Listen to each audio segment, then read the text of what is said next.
trying to hack you. Is that on Facebook? That can't be Facebook itself, though. Don't click that. No, I didn't. They're trying to hack you.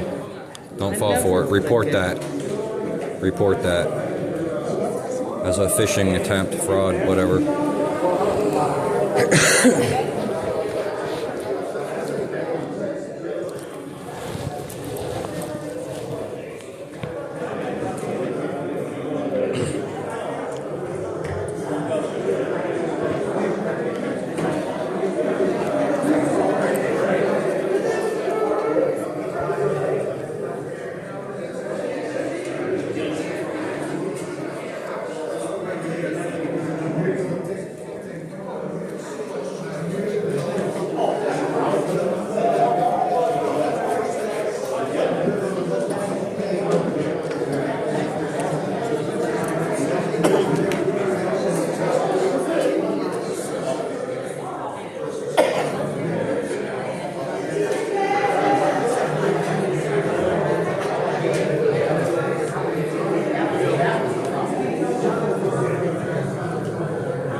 I ain't chewing on the piece in the ground. What one?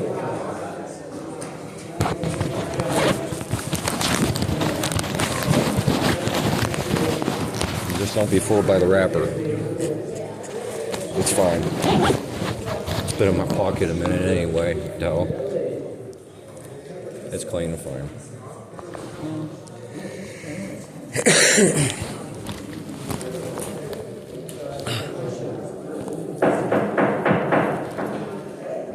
Good evening, ladies and gentlemen. Welcome to Kansas City Council. Everyone would please turn your cell phones to vibrate. The coordinating present, the chair calls this meeting of Kansas City Council to order. Roll call vote, please, Madam Clerk.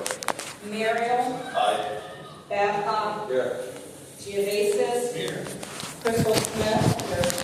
Kimbrough. Here. Gaglione. Here. Chris Smith. Fisher. Here. Cook. Here. Sacco. Here. Morris. Here. 11 present. Thank you. Leader Babcock. Mr. President, I move we excuse President Bates Alor from tonight's meeting. It's been moved and seconded to excuse President Bates Alward from tonight's meeting. Are there any remarks? Hearing none, roll call vote, please. Muriel. Aye. Babcock. Aye. Geovasis. Aye. Crystal Smith. Kimbrough. Scaglione. Chris Smith. Fisher. Cooks. Sacco. Morris. 11 yeas, Mr. President. The motion carries and President Bates Alward is excused from this evening's meeting. Mr. President. Yes, Member Morris. Can we excuse Member Hall on the last item?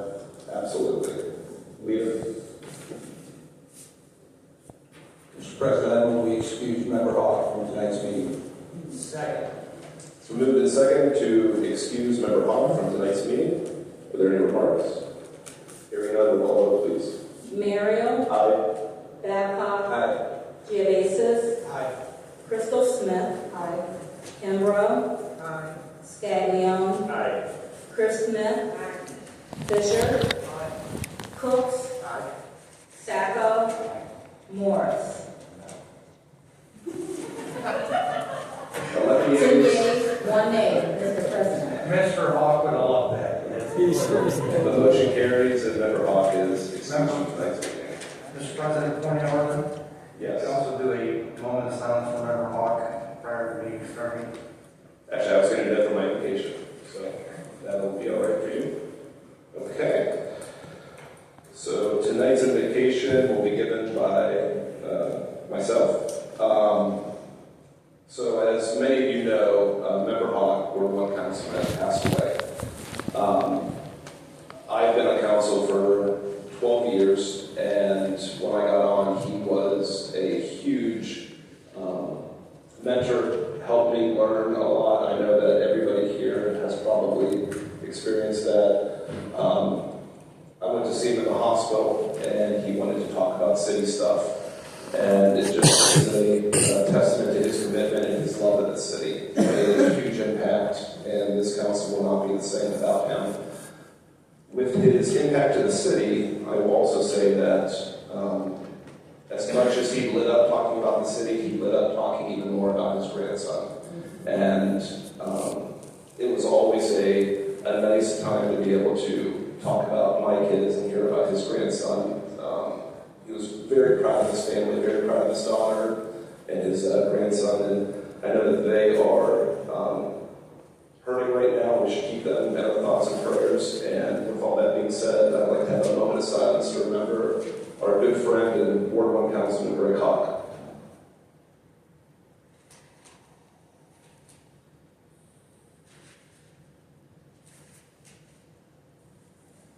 Thank you. Okay, we're going to go into the Pledge of Allegiance now. I pledge allegiance to the flag of the United States of America and to the republic for which it stands, one nation, under God, indivisible, with liberty and justice for all.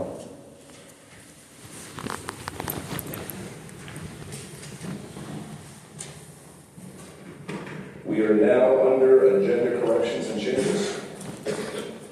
Leader Babcock. Mr. President, I move we suspend Rule 22A, add second readings, number 23 through number 27. It's been moved and seconded to suspend Rule 22A, add second readings, ordinances 23 through 27 to this evening's agenda. Are there any remarks? Hearing none, roll call vote, please. Merrill, Aye. Babcock, Aye. Geovasis, Aye. Crystal Smith, Kimbrough, Scaglione, Aye. Chris Smith, Fisher, Cooks, Sacco, Morris. 11 yeas, Mr. President. Motion carries and ordinances number 23 through 27 are a legal part of our agenda. We are now under public hearings. There are no public hearings. We're under old business. There's no old business for tonight. We are now under public speaks. We have 8 speakers this evening. Our first speaker is Roger Gates. If you'll please step forward to the mic, give your name and residential address, please. You have 3 minutes. Thank you. My name is Roger Gates. I am address the 6 levels.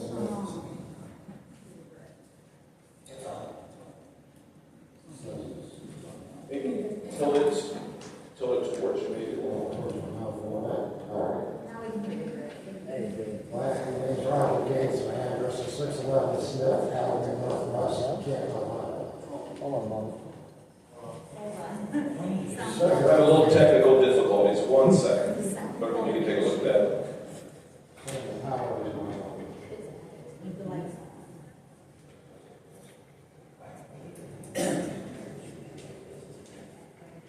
Now, can you hear me? I'm right on top of it.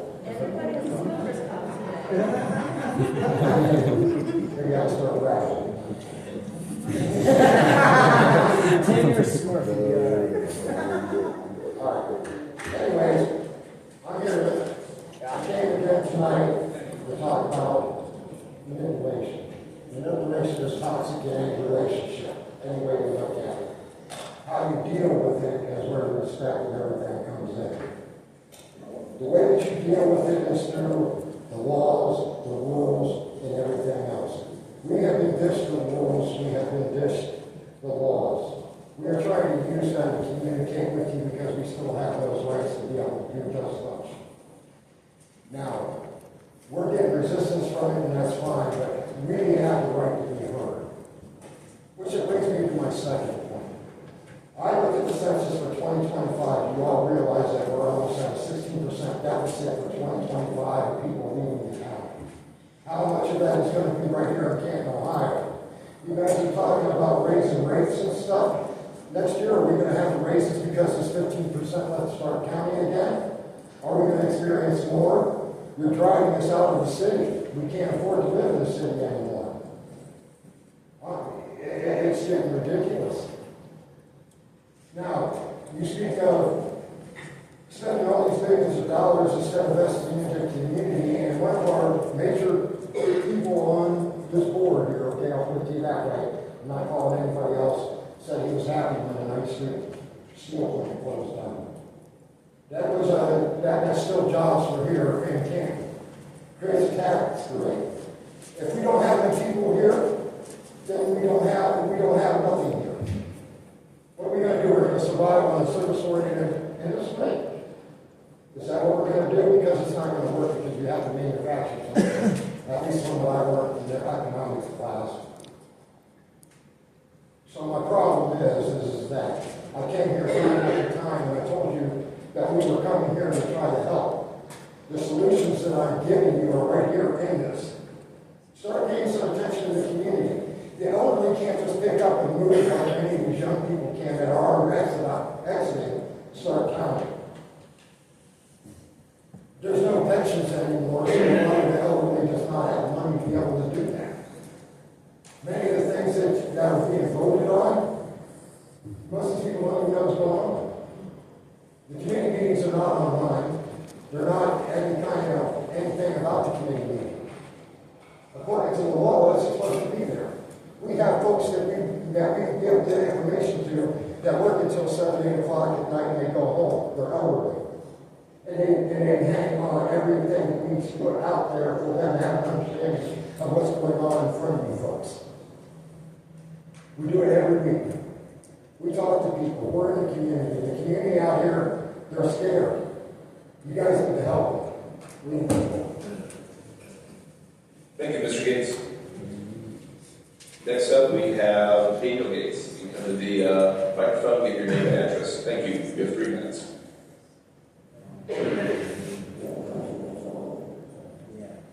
All right, my name is Daniel Gates. I live in the United States Constitutional Republic.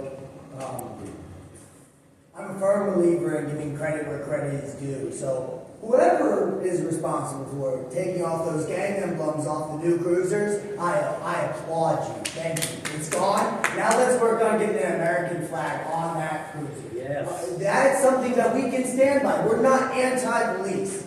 Okay, well, we'll work on the wording there. But look, we're not anti-law enforcement is what we should say. Okay, because we do respect those that respect the law.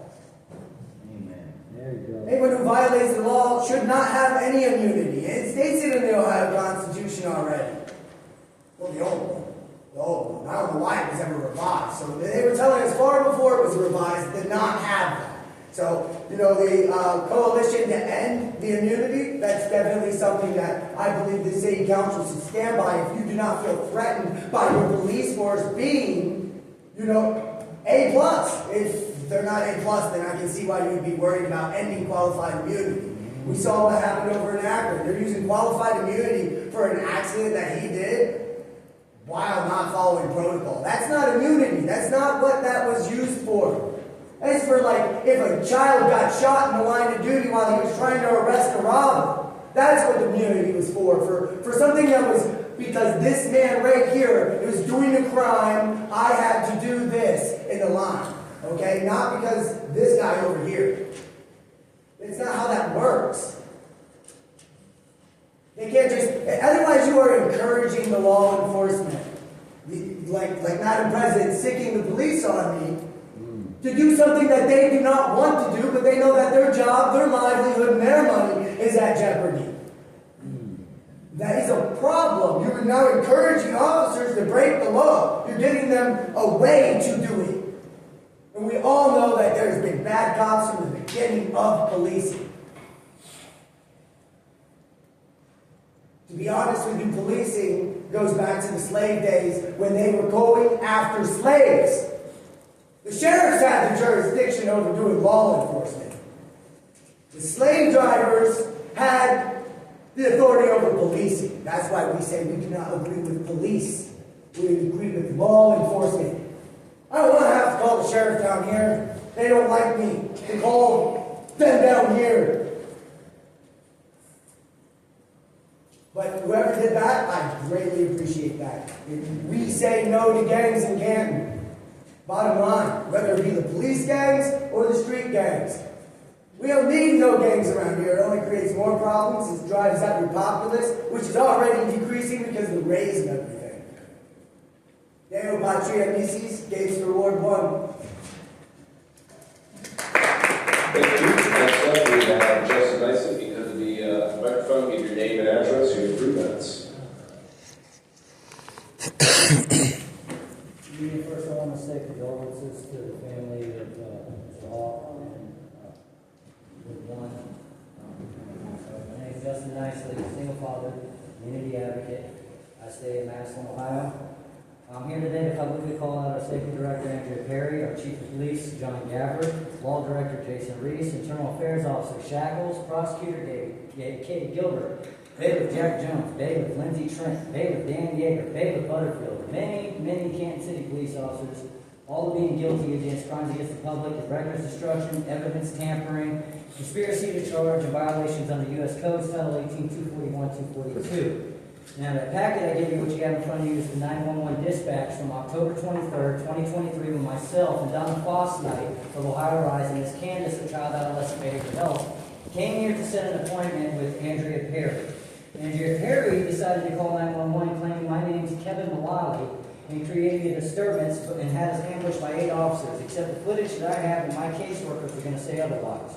What you also have is a copy of the disposition of the words from Internal Affairs Officer Shackles, who's very much involved with what took place, yet was the investigating officer of the matter, confirming that my appointment made by him and Chief of Police to be here November 7, 2023, where I was engaged for no reason and forcibly removed out of the building, even though both the Chief and I.A. Shackles were told to inform the bailiffs of my said appointment. Lastly, you have a copy of the formal records request that was timestamped received by your offices November 9th, 2023, 2 days after the November 7th attack, in which I was asking for the city lobby footage, the police lobby footage, officer body camera footage of all officers involved of both incidences. Personal inquiries were made for this footage on November 18th, December 11th, December 21st of 2023, and January 2nd of 2024, where I was attacked again. And this time charged. We'll get to that later. Follow along with me here. As it states right there on that IA report from Officer Shackles, an inquiry wasn't made for the footage until January 8th for Lizzie Trent, to which it states the November 7th lobby footage is going to be located because it's past the 34-day retention period, hence no evidence. Now, how is this making any sense when I got the footage from the city lobby of October 23rd, 2023 sitting right here? Now, you're saying the city lobby footage from the November 7th couldn't be located because it's past the 34-day retention period, but that's 2 days after I put in the records request. But 3 weeks prior, this footage was. Someone make it make sense. Now, either someone's lying, or y'all just trying to cover up what the hell you did. And I think it's the latter. Now, when is the city lobby footage? Where's the city lobby footage from November 7th? When am I going to get it? When is it standard operating procedure for the investigating officer to be the one that was involved with the original attack in the first place to set me up? You guys are talking about we have grievance procedures? No, we don't. Every time we try, you guys intervene. You don't know the laws. You don't know the Ohio open record laws that prevent us from being able to even go about basic procedure. When does it end? When am I going to get some answers? Thank you, Mr. Nicely. Next up, we have David Crestus. David, you can come to the microphone, give your name and address, and you have 3 minutes. David Crestus, 626 Market Avenue, I guess he's asking when he's gonna get some help, but see, many years ago, back in the 90s, had my daughter beaten by Jim Rydell, a Desert Storm Canton cop. I was blamed for that in the court. Never really did anything because it wasn't me, but he got away with it. I went to Lieutenant Bosley about being threatened by this guy every time I dropped my daughter off. That didn't help. This was after Lieutenant Swank, who was a patrolman, was harassing me, and he hurt his dog Bear right down here by the Canton parts when its face bounced off the cage. Okay? You people have been harassing the community clear back into the 70s. Okay? And it's going on to this day. Jim Rydell and Lieutenant Swank, he gets his dog, hurts a canine, and I was a lieutenant. Ain't that nice? And Jim Rydell, the one that got kicked off for unethical conduct in the car, well, he's a air marshal. Chief Lemesky, the guy that wrote there was no incendiary device in my truck, and there was, pointed out by Jeff Manikowski. Then he's over at the library investigating the fire there, and they cover up and get rid of him, and now he's a detective in the bar. The last person to do any time or any crime was Sam Baroni when my dad turned him in. He was renting off a Whit Shuri out of Ion's barbershop when he went to jail. You people have been affiliated since the 70s. Now, in 1967, Walter McFarland had me burn his house at 617 Delphin. I was 5 years old. He almost killed me. Okay? I was an American veteran of our country. Sam Frazone and Mick McKinney were selling dope out of Hector's, right next to Hector's Amoco in 1977 when I worked there. And who represented my father and helped him? FBI Fred Sturgis when he chucked him under a bus. You people have been pagans your whole life. Now I look into drugs. In 1906, the Food and Drug Administration was created. Okay, these drugs are causing your cerebral cortex to dissolve, and you have no cognitive thought anymore. Okay, I got hit in the head in a Madison jail, turning in Jason Aarons for 40 keys of meth. That's what happened to me. Okay, but you have been dirty your whole life. And so in 1906, they had to put in the fact that people were putting cocaine, heroin, and all these drugs into the food of the American population. Cannabis, all of it. You've been poisoning the brains of the civilian population for a long time. And if you can get people down from 77 to dying at 74, and you can get them to die at 68, you won't have to pay them Social Security. Thank you. You can make a living off of death. I'm sorry, maybe Mikkel or Michael White. You can come to the podium, give your name and address, and you have 3 minutes. Michael White, and I actually accidentally signed up. Oh. But I do kind of have something to say here. I'm from Meadville, Pennsylvania. I've been here 2 years now. I come here for a better life. And I've seen a lot of problems. I've even seen some of this corruption some of these people speak about. And I'm not very comfortable with being here much more. I'd kind of like to move out of this town. Is that what you want to keep seeing? Because a lot of people are going to do that, I guarantee you. So I really don't think I'd be heard anyway, so I'll forfeit the rest of my time. And it's nice meeting you. Thank you.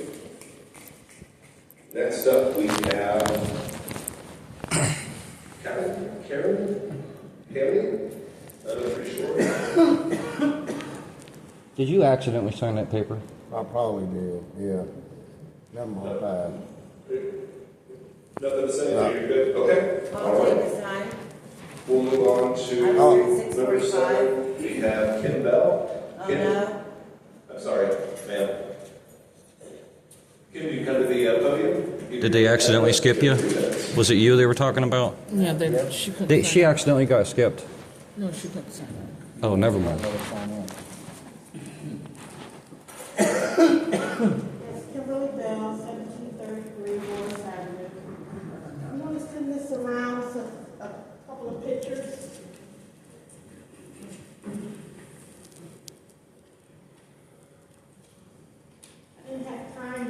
it printed out, but next meeting I'll have, some photos, some more copies. But, first I want to let you guys know, I know you're aware that I'm a writing candidate now for Kansas City Council at Large. After I saw Bill Smucker on there, I was like, I'm going to be assigned candidate. The reason why we can't get, the black community can't get nothing done in this room that we want done, because we keep voting for people that don't look like us. I mean, it's starting to change. We vote for people that don't look like us. We put them in office. So of course they're not going to address our issues. I mean, we have a few up here, but I'd say it should be a couple more up there that look like me. But the photo I just sent you around is the Northeast Community Center. Now, and I also put in there a little what I suggested going into that building. And the other photo is I think that's Smith Nursing Home. It's been vacant. So you can rent a space for additional police department right downtown where the police department is. But these buildings in the black community are empty. I mean, put a food, something, distribute food or clothing, something for these young people to want to get up in the morning and come to a class where they can learn plumbing, where they can learn some kind of trade to bring into to start a company or something. These robots that Elon Musk has created is not going to be able to do certain things. They're not going to be able to put collard greens. They ain't going to be able to cut hair. They ain't going to be able to fix the plumbing. We need help from the city to open up these buildings I just sent you photos of, and let's utilize what we already have instead of building. Like I said, when they built the addition to Crenshaw, I wish they would have just extended it up to that community center and tried to utilize it. I mean, you could have cemented the pool in there, and we could still cement the pool in there and use that building for something. But I have more for next week, and John, remember you told me about something about you want to help with jobs? I got an idea for this building. Thank you, Kim. Thank you. Okay, our last speaker is Yolanda Johnson. Jackson, I'm sorry. You can come to the podium with your name and address. Thank you.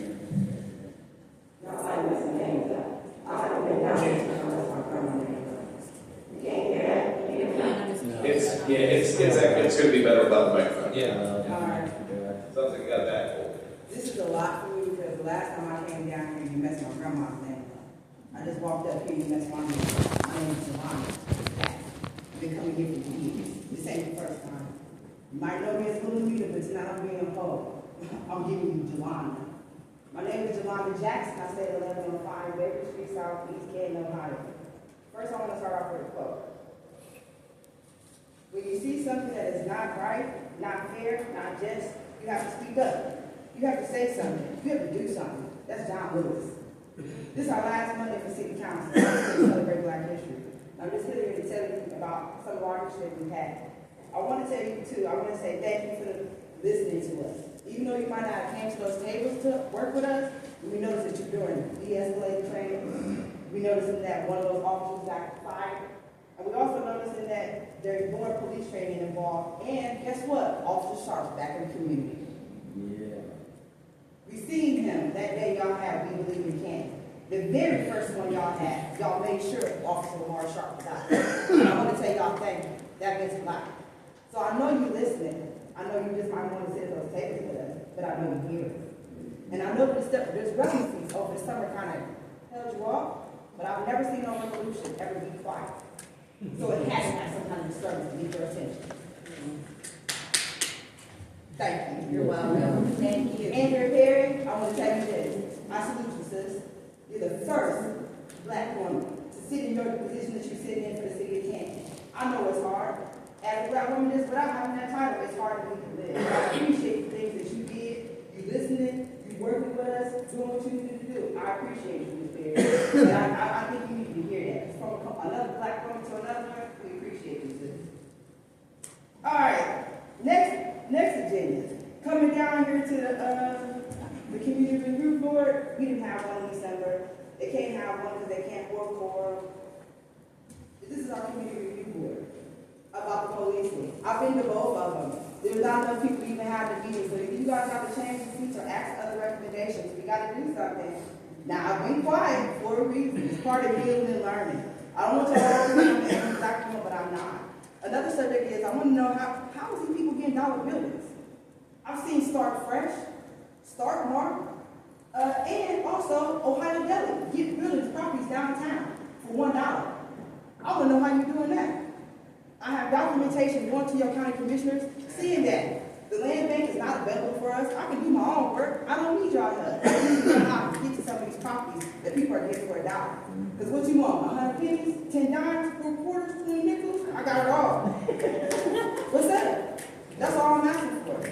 You know, I'm always coming down here and go, that's not me. I'm highly melanated and educated. So I know what I'm doing without y'all help. You understand what I'm saying? I just want to know that the information is available to us that we can utilize for ourselves. Because I know the accuracy, but they can see it on the internet. But I can't find y'all. It's nowhere to be found. Not even the counties. I know. They keep telling me, but they keep pushing me and shuffling me. So every time I get a little shuffle, a little push, you don't see me. It's not an angry form. Thank you. Thank you. Okay, that concludes public speaks. Moving on to informal resolutions, and we have none for this evening. Moving on to communications, let the journal show that all communications are received as read. We're now under ordinances and formal resolutions for the first reading. Madam Clerk, would you please begin with ordinance number 19? A resolution approving the statement of services to be provided to the property owners in the 2707 Fulton Drive Northwest area, 2024 annexation. The approximate date services will be provided, procedure to reconcile incompatible zoning uses upon its being annexed to the city of Canton, Ohio, and declaring the same to be an emergency. Refer to annexation. Number 20, an ordinance authorizing the mayor or director of public service to convey city-owned real property no longer needed for municipal purposes to the Canton Community